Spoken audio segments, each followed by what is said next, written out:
ಆದ್ರೆ ವಾಪಸ್ ಬಂದಿದ್ದು ಅವನಲ್ಲ, ಅವನ ದೇಹ.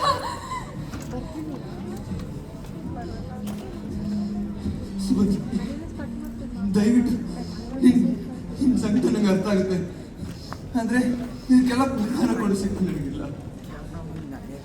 ನಾನು ಯಾವಾಗಲೂ ಹೇಳ್ತಿದ್ದೆ ನನ್ನ ಜೊತೆ ವ್ಯವಹಾರ ಮಾಡು ಅಂತ, ಆದ್ರೆ ಅವ್ನು ನನ್ನ ಮಾತನ್ನೇ ಕೇಳಲಿಲ್ಲ. ಆದ್ರೆ ಒಂದಂತೂ ಸತ್ಯ, ಅವನ ಸಾವಿಗೆ ನಾನ್ ಕಾರಣ ಅಲ್ಲ, ನಿಜ ನಾನ್ ಕಾರಣ ಅಲ್ಲ.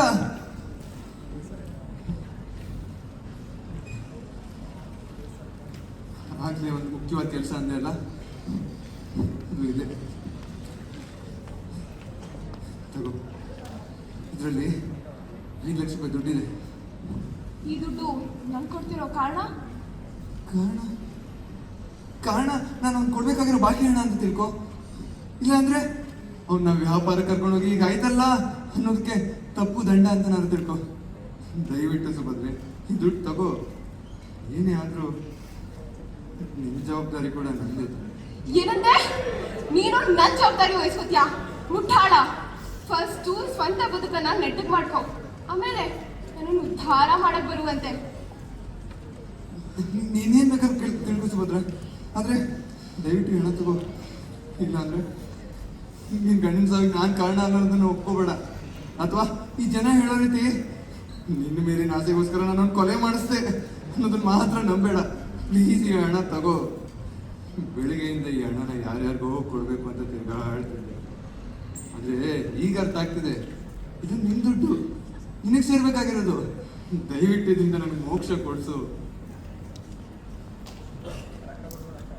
ಮೋಕ್ಷ ಸರಿ ಹಾಗಾದ್ರೆ ನಾನು ಇದನ್ನು ನೆನೆಸ್ಕೋತೀನಿ. ಆದ್ರೆ ನಂದು ಒಂದು ಶರ್ತು. ಈ ದುಡ್ಡು ನೀನು ನನ್ನ ಕೈ ಕೊಟ್ಟಾದ್ಮೇಲೆ ಇದ್ರ ಮೇಲೆ ನಿಮ್ಗೆ ಯಾವ ರೀತಿ ಹಾಕಿರೋದಿಲ್ಲ. ಒಟ್ಟಾರೆ ಇದು ಸಂಪೂರ್ಣವಾಗಿ ನನ್ನದಾಗುತ್ತೆ. ಒಪ್ಕೋತೀಯಾ? ಸರಿ ತಗೋ. ಅಲ್ಲಿಟ್ಟೋಗು.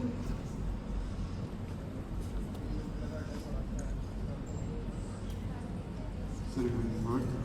ಒಂದು ನಿಮಿಷ ತಡಿ. ಇಲ್ಲಿವರೆಗೂ ನಿನ್ ಪುರಾಣ ಆಯ್ತು, ನನ್ನ ಕಥೆನೂ ಕೇಳಿಸ್ಕೊಂಡು ಹೋಗೋದಲ್ಲ.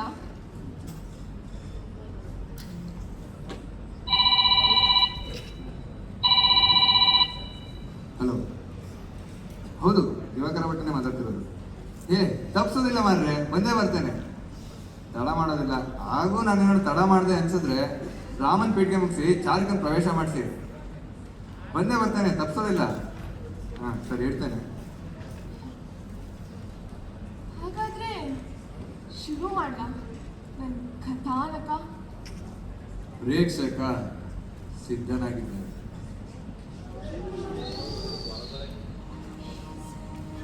ಶ್ರೀ ಶಾಲಿವಾಹನ ಶಕವರ್ಷ 1917ರ ಶುದ್ಧ ಪಂಚಮಿ ರಾತ್ರಿ 11:20ಕ್ಕೆ ಈ ಜಗತ್ತಿಗೆ ನನ್ನ ಆಗಮನವಾಯಿತು. ಹೊರಬರುತ್ತಿದ್ದಂತೆ ಅಮ್ಮನ ನುಂಗೊಂಡಂತ ಊರಿನ ಜನ ಎಲ್ಲ ಮಾತಾಡಿದಂತೆ.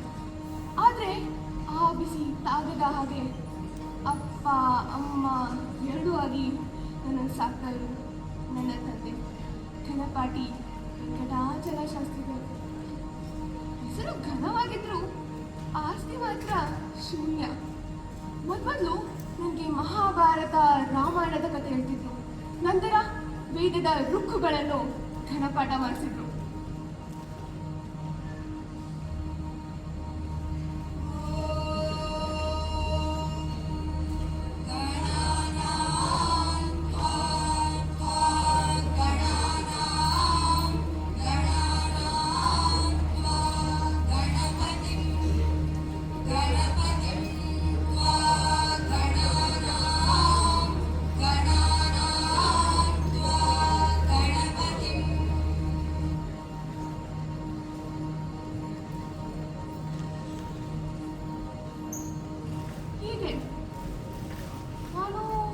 ದೊಡ್ಡವಳಾದೆ. ಅದೇ ಒಂದು ದಿನ ನನಗೆ ಉಪನಯನವನ್ನು ಧಾರಣೆ ಮಾಡಿಸಿದ್ರು. ಅವಾಗ ನನ್ನ ಕೈಲಿ ಸಣ್ಣ ಪುಟ್ಟ ದಿನ ನಾನು ಅವ್ರು ಕೇಳಿದೆ, ಅಪ್ಪ ಈ ಯಜ್ಞವೆಂದರೆ ಏನು? ಯಜ್ಞವನ್ನು ರೀತಿಗೆ ಮಾಡುತ್ತೇವೆ ಅಂತ.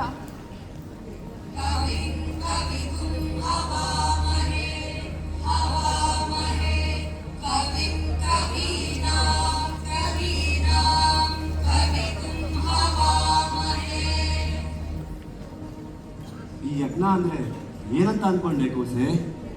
ಇದು ಮನುಷ್ಯರಿಗಾಗಿ ಮಾಡೋದು ಹೊರತು ಆ ದೇವರಿಗಲ್ಲ.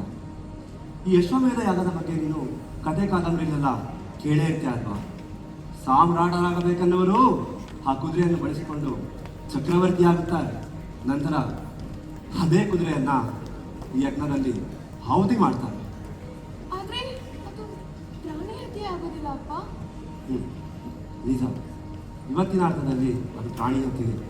ಹಾಗಾಗಿ ಈ ರೀತಿ ಕಲ್ಪಗಳನ್ನು ಮಾಡಬೇಕಾದರೆ ನಾವು ಸಂಕೇತವಾಗಿ ಬೇರೆ ವಸ್ತುಗಳನ್ನು ಪ್ರಯೋಗಿಸಿ ಮಾಡುತ್ತೇವೆ. ಆದರೆ ನಾವು ಬಲಿ ಕೊಡೋದು ಬರೀ ಕುದುರೆಯನ್ನಲ್ಲ, ಅದರಿಂದ ಬಂದಿರುವ ಲಾಭ ನಷ್ಟ ಎರಡನ್ನು.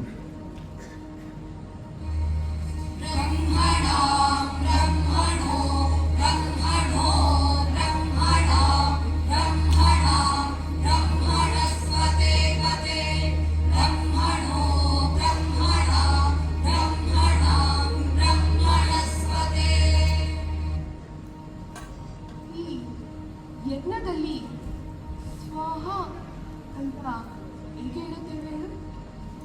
ಸ್ವಾಹ ಅಂದರೆ ನಾನು ಕೊಡುತ್ತಿದ್ದೇನೆ, ನೀನು ತೆಗೆದುಕೋ ಅಂದರ್ಥ.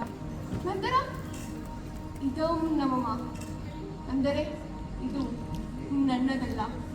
ಪ್ರತಿ ಯಜ್ಞ ಎಂಬ ಕರ್ಮದ ಹಿಂದಿರುವ ಮರ್ಮ ಇದಂ ನಮಮ.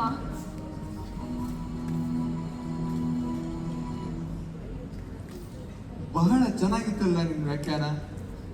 ಅಲ್ಲ, ನಿನ್ನ ಅರ್ಥ ಕೇಳ್ತಾ ಕೇಳ್ತಾ ನಾನು ಅರ್ಥ ಕೇಳಕ್ ಹೊರಟೋನು ಅನ್ನೋದನ್ನೇ ಮರ್ತಿದ್ದೆ.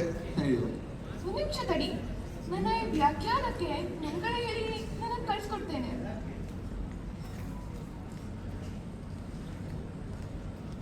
ಈ ಗಂಟಿನಲ್ಲಿದೆ ಏನಿದೆ ಹೇಳು? ಹಣವಲ್ಲ, ಕುದುರೆ. ಇವತ್ತಿನ ಕಾಲದ ಕುದುರೆ. ಇದು ನಮ್ಮನ್ನು ಸೋಲಿಸುತ್ತಾ ಗೆಲ್ಲಿಸುತ್ತಾ ಓಡಾಡಿಸುವ ಮಾಯದ ಕುದುರೆ. ಇದು ಲೋಕಾಂತರಗಳ ಸಂಚಾರ ಮಾಡಿ ಕೊನೆಗೆ ನನ್ನ ಕೈಗೆ ಬಂದಾಗ ಅದಕ್ಕೀಗ ನಾವೇನು ಮಾಡಬೇಕೆಂದು? ಸುಭದ್ರೆ ಸುಭದ್ರೆ, ಅದು ದುಡ್ಡಿರೋ ದುಡ್ಡು. ಅಲ್ಲ ನಿಂತ್ಕೋ. ಅದಕ್ಕೆ ನಾನು ಮೊದಲೇ ಶರ್ಟ್ ಹಾಕಿದ್ದೆ, ಇದ್ರ ಮೇಲೆ ನಿನ್ಗೆ ಯಾವ ರೀತಿ ಹಾಕಿರುವುದಿಲ್ಲ ಅಂತ. ಯಾವ ದಿವಾಕರ ಬಾ, ನನ್ನ ಈ ಅರ್ಥಮೇಧ ಯಜ್ಞಕ್ಕೆ ಸಾಕ್ಷಿಯಾಗು. ನನ್ನ ಜೊತೆ ದನಿ ಸೇರಿಸು. ಓ